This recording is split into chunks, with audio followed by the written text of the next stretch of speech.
आप लोगों का बहुत धन्यवाद देता हूं, आप लोगों को, कि राष्ट्रीय अध्यक्ष जी के इस कार्यालय पर आगमन के समय स्वागत से संबंधित जो भी ज़रूरतें थी सब लोगों ने मिलजुल करके प्रयास करके ऐतिहासिक बनाने का संकल्प लिया है। मैं आपको धन्यवाद भी देता हूं, प्रणाम भी करता हूं, नमस्कार भी करता हूं, अभिनंदन भी करता हूं। ऐसे वक्त पर चूँकि सारे लोग नौजवान हैं और नौजवानों का नारा है कि उस ओर जवानी चलती है, जिस ओर जवानी चलती है उस ओर जमाना चलता है। पूजनीय नेताजी की एक बात याद आती है। नेताजी ने कहा था, मैं ये सब चीज़ें आप लोगों को नेताजी की इसलिए रख रहा हूं कि आप राजनीति कर रहे हैं, आप आगे बढ़ें, हमारी शुभकामना है। लेकिन हमारे पूजनीय नेताजी कैसे थे? उतना उदार दिल का, उतना बड़े दिल का, बड़े मन का शायद नेता पैदा होना मुश्किल है। उन्होंने कहा कि काशीनाथ जब लोहिया का ज़माना था, लोहिया जी का, उन्होंने इटावा में एक मीटिंग किया था और मीटिंग के ऑर्गेनाइजर पूजनीय नेताजी थे। 50,000 से अधिक की भीड़ थी। नेताजी बड़े खुश थे और उन्होंने लोहिया जी से पूछा कि नेताजी भीड़ तो बहुत अच्छी है। तो नेताजी ने बताया कि लोहिया जी ने कहा कि अच्छी ही है। उन्होंने कहा कि अच्छी ही है कि अच्छी है। तो लोहिया जी ने कहा, बड़ी ऐतिहासिक और अभूतपूर्व बात कि मुलायम सिंह जी, ये 50,000 की भीड़ है, आज के ज़माने की यह सबसे अच्छी मीटिंग होती अगर इसमें 80% नौजवान होते। लेकिन 20% नौजवान हैं और 80% पुराने लोग हैं। पुराने लोगों के पास चलने की ताकत नहीं होती है। जो बात हर लोगों से कहने की होती है वो चल नहीं पाता है, दौड़ नहीं पाता है, पुराना हो गया है, इसलिए उसकी अपनी बात अपने तक सीमित रह जाती है। लेकिन नौजवानों के अंदर वो ताकत होती है कि एक गांव से दूसरे गांव में, दूसरे गांव से तीसरे गांव में, यहाँ तक कि पूरे प्रदेश के अंदर नौजवानों की ताकत होती है कि अपनी बात को जन जन तक पहुँचाए। नेताजी ने कहा कि उसी समय हमने मन में ठान लिया था कि समाजवादी पार्टी को कभी बूढ़ी नहीं होने दूंगा। और नेताजी ने अपने संकल्प को पूरा किया कि जब वो पुराने हो गए और लगा कि कहीं समाजवादी पार्टी बूढ़ी न हो जाए, उन्होंने एक क्रांतिकारी, कर्मठ, संघर्षशील और लोगों के लिए लड़ाई लड़ने वाले माननीय अखिलेश यादव जी को राष्ट्रीय अध्यक्ष बना करके हमारा नेतृत्व करने के लिए इस देश को दिया। और सबसे बड़ी खुशी की बात है कि आज इस कार्यालय में, पटना के कार्यालय में, समाजवादी पार्टी बिहार प्रदेश के कार्यालय में 90% नौजवान हैं और 10% ही पुराने लोग हैं। और सारे लोगों ने मिलजुल करके इस व्यवस्था का इंतजाम अपने ऊपर ले लिया है। हम अपने को गौरवान्वित समझते हैं। नेताजी ने एक और बात कहा था। एक राम नरेश कुशवाहा थे, 85 वर्ष की उम्र में आदरणीय नेताजी ने उनको उत्तर प्रदेश के सलेमपुर लोकसभा का टिकट दे दिया था। 85 वर्ष के थे। जब उनका हेलीकॉप्टर उतरा और भाषण देने जाने लगे तो नौजवानों ने चिल्ला करके कहा कि नेताजी, आप भी गजब किए हैं, 85 वर्ष के पुराने आदमी को दे दिए। एक दिन में एक गांव भी नहीं घूम पा रहा है।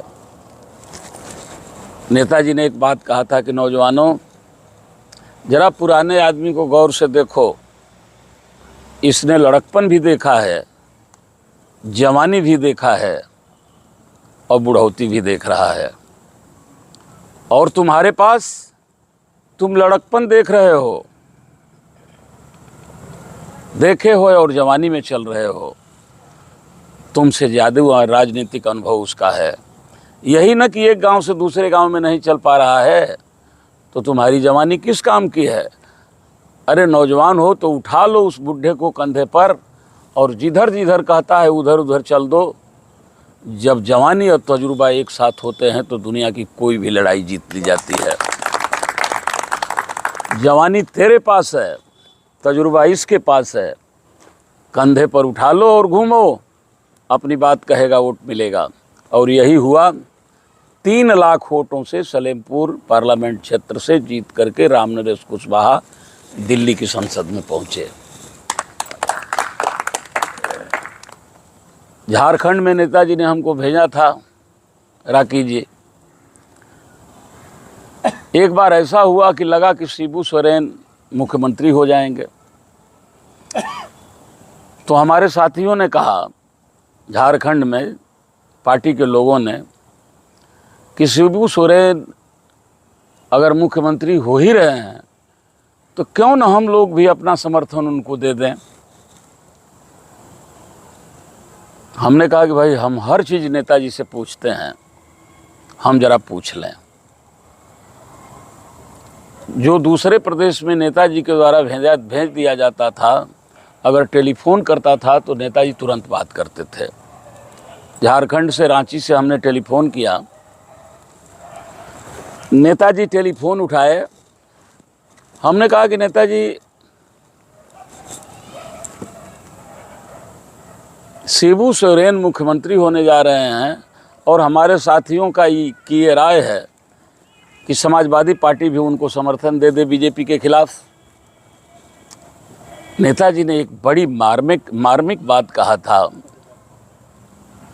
कि काशीनाथ, हम तो समझते थे कि तुम समझदार हो गए, लेकिन तुम राजनीति में बहुत पागल हो। मुख्यमंत्री होने के लिए एमएलए की जरूरत पड़ती है और तुम्हारे पास एक भी एमएलए नहीं है। ज्यों समर्थन की बात करोगे लोग तुम्हारा मजाक उड़ाएंगे। तुम्हारे पास कुछ है नहीं मुख्यमंत्री बनाने के लिए, किस चीज़ का समर्थन करोगे? और एक बात जान लो कि राजनीति में जब तक जनशक्ति आपके साथ नहीं रहेगी, लोग नहीं रहेंगे, तब तक कोई भी आपकी बात करने के लिए तैयार नहीं होगा। इसलिए जनशक्ति जुटाने के लिए नौजवानों की ज़रूरत है। और हम बहुत खुश हैं कि कम से कम हमारे नौजवानों ने आर्थिक भी सहयोग किया है और लोगों को भी उस दिन ले आने का जो संकल्प लिया है, ज़रूर हम उम्मीद करते हैं कि राष्ट्रीय अध्यक्ष जी का स्वागत पटना में ऐतिहासिक होगा।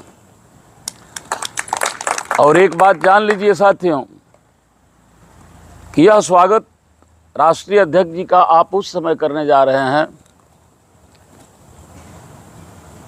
कि भारत का संविधान बचाना है, लोकतंत्र बचाना है। याद रहे एक बात, आप नौजवान हैं, जानकारी के लिए एक मैं बात आपसे कह रहा हूं कि भारतीय जनता पार्टी का जब इस देश में 29% वोट था, 29% वोट मिला था, तो पूरे देश के अंदर 2 एमपी जीते थे।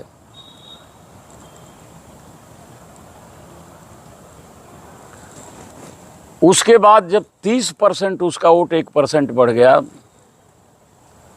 तो उसके 89 एमपी जीते थे। जब 31% वोट हो गया तो 112 एमएलए जीते थे। जब 32% वोट हो गया तो 189 एमपी जीते थे। और जब 33% उसका वोट हो गया तो 282 MP जीते थे, और जब 34% वोट हो गया तो इस बार 303 MP जीत करके गए। 29 से 2 से 34% जब वोट आया, 5% वोट बढ़ गया तो 303 MP जीत करके गए। और आज भारतीय जनता पार्टी को, RSS को पता चल गया है कि हम लोगों ने जो झूठ फरेब की बात करके अपना परसेंटेज बढ़ाया, हिंदुस्तान की जनता हमारी असलियत को जान गई है। अब वो 5% वोट जो 29 से 34% हुआ था, हमारे झूठ फरेब पर हुआ था, वो 5% वोट मिलने वाला अब नहीं है। इसलिए भारतीय जनता पार्टी का प्लान है, चुनाव आयोग उनके हाथ में है, सारी संस्थाएं उनके हाथ में है, बेईमानी की हद उनके साथ है। उनका प्लान है कि आज हम 29% पर खड़े हैं।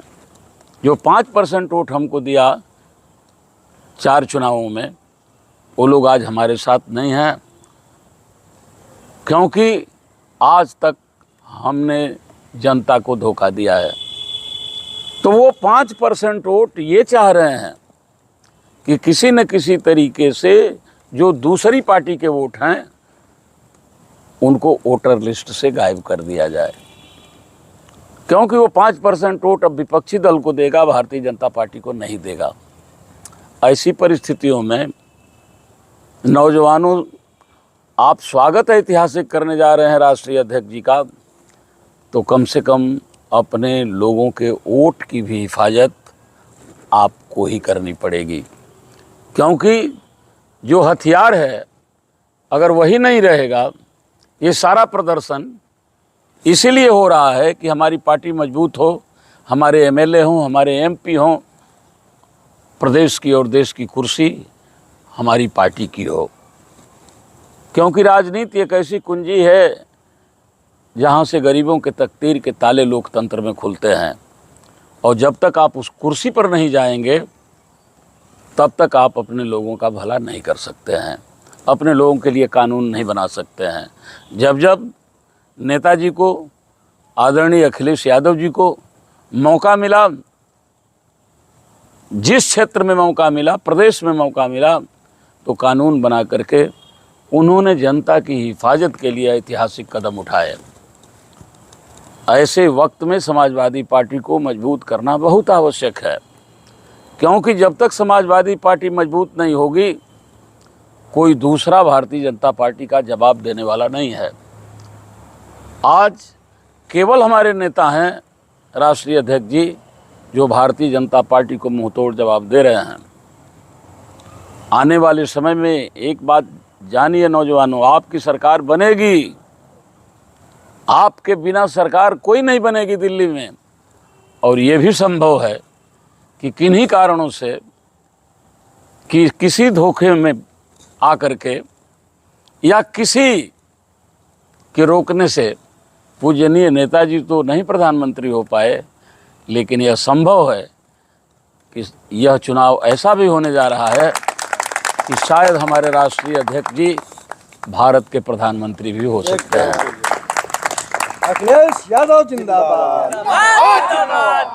ऐसे समय में मित्रों, हौसला बुलंद रखिए।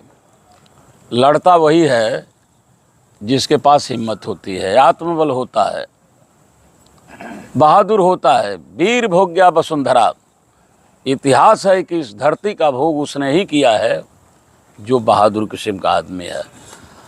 और बिहार की धरती बहादुरों को पैदा करती है।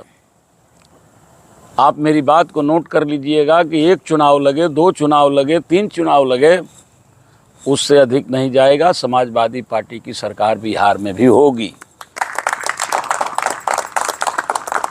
इसलिए आप लोगों ने जो हमारे राष्ट्रीय अध्यक्ष जी के ऐतिहासिक स्वागत का फैसला लिया है, हम बहुत बहुत आपका अपने तरफ से स्वागत करते हैं। आप बुलाए, हम आए।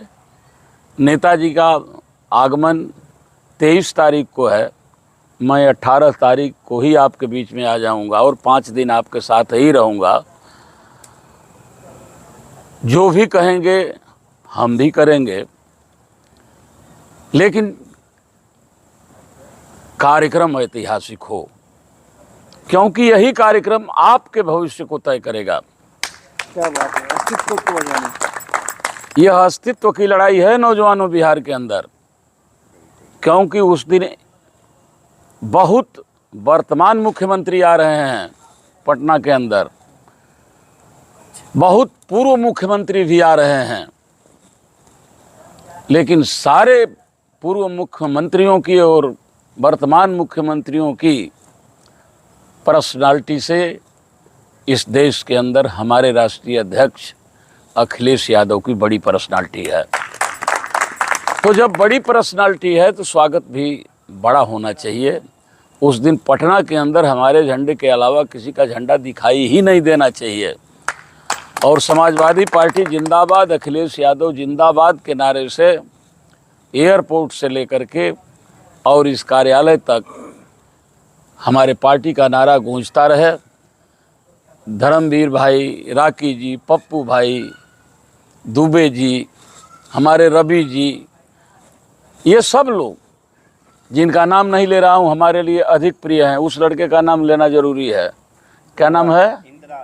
इंद्राज भाई। इंद्राज जी, हम आप लोगों से अनुरोध करेंगे कि बड़े ही सांस्कारिक ढंग से, नम्रता से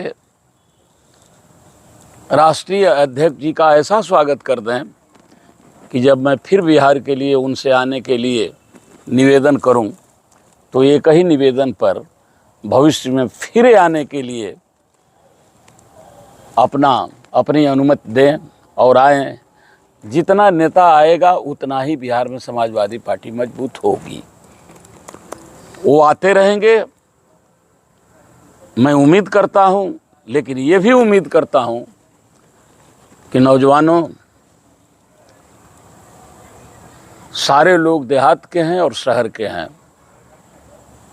खुद ही सुकरात की हो या कि हो रुदात गांधी की, सदाकत जिंदगी के मोर्चे पर हार जाती है। फटे कपड़े से तन ढांके गुजरता हो जहाँ कोई, समझ लेना वो पगडंडी हमारे गांव जाती है।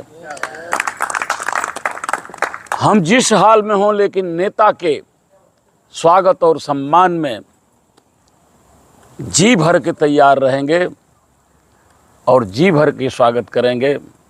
इसी संकल्प के साथ मैं आपको धन्यवाद भी दे रहा हूं, आपका अभिनंदन भी कर रहा हूं। और जब भी हमें याद कीजिएगा, या आप लोगों ने जब याद किया है, मैं तुरंत आप लोगों के बीच में आने का काम किया हूं, और भविष्य में भी आप बुलाएंगे तो और नहीं बुलाएंगे तो ज़रूर हम आपके बीच में आते रहेंगे, मिलते रहेंगे, आपका समाचार लेते रहेंगे। और भाई अरुण जी को बहुत बहुत धन्यवाद कि आप पहले दिन आए हैं और इन नौजवानों के हौसले को बुलंद करने के लिए आपने इस स्वागत की कड़ी में सहयोग करने का काम किया है। इसके लिए यह पूरा हमारा समाज और पूरी पार्टी आभारी है, और ज़रूर चाहेगी कि ऐसे मौके पर आए हैं, लेकिन अब जब जब मीटिंग हो, जब जब यहाँ पर कोई कार्यक्रम हो, आप समाजवादी हैं, ज़रूर यहाँ आने का काम करेंगे और इन लड़कों को साहस देने का काम करेंगे। बहुत बहुत धन्यवाद। जय हिंद, जय समाजवाद।